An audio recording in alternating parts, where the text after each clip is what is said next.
Dallas Elder Law Attorney Michael Cohen here.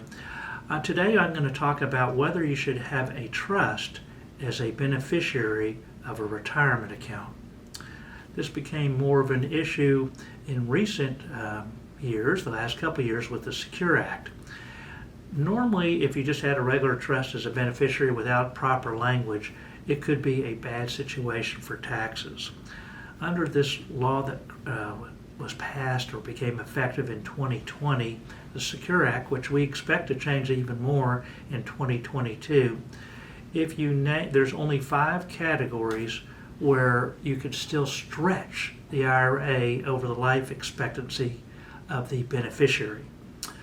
Prior to the law changing, somebody could stretch it over their life expectancy. The whole idea of IRAs is to have deferred growth, that your money grows tax deferred before you have taxation.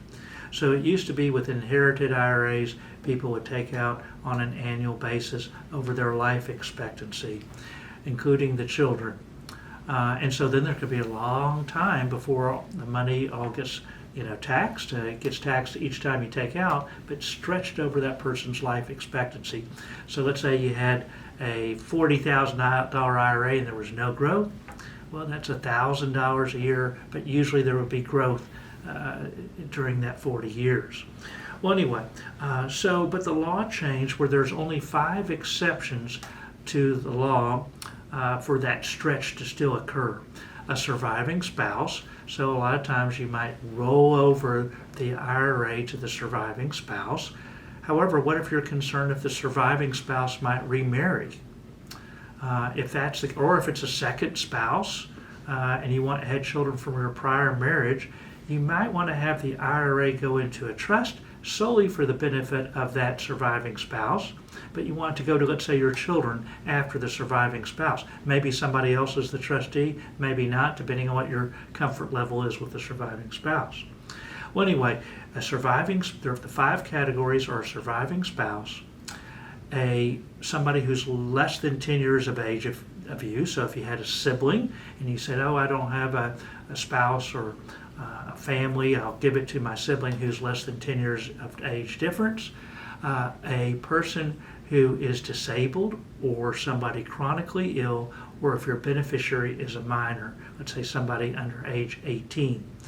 In any of those categories, they could still stretch. Anybody else, you have to take it out within 10 years following the year of the death of the IRA owner. So this could be used to a lot of people's advantage. Let's say you have one child who's disabled and one child who's not.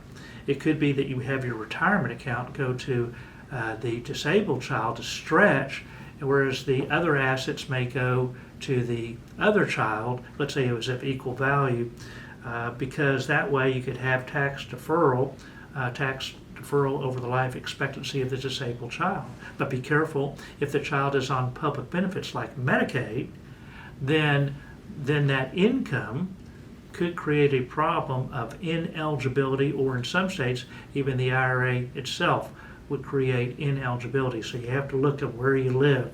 In Texas, it depends on the type of public benefit that you're on, whether the IRA would count or not, but at least we know that the income could be an issue because it could be too much for Medicaid. So you can name a disability trust, commonly known as a special needs trust or a supplemental needs trust, as the beneficiary, and then have language where it accumulates, it stays inside the trust.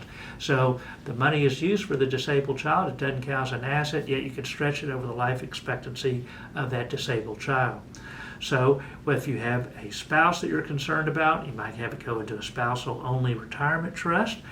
If you have somebody else that you want to protect in those categories, then you could do so, and you would put language either in your, if you had a trust, typically people have a revocable living trust, but you usually don't say the revocable trust is the beneficiary of that IRA. You would name the trust that you want it to go to. In other words, it could be the disability trust within the revocable trust. But it's not just for tax issues. It could be that you're concerned about other issues of the child that you want to benefit. If that child is a drug addict, do you want that child to get the money and then the money could just be spent on drugs? What if the child had creditor issues? Texas, an inherited IRA is protected, but in other states it's not, so it depends on where your child lives. It could be all sorts of other things. You want things to go to a grandchild, for example, so the IRA goes into the trust for your child. May have to take it out over 10 years if they're not disabled, but then it could, or we could have it accumulate inside the trust, and then it could go to your children. In any event, there's all sorts of different reasons why you may want to use a trust as the beneficiary of your IRA. Your own circumstances should be investigated, and at least what you should do is know what your options are. Thank you for your time today.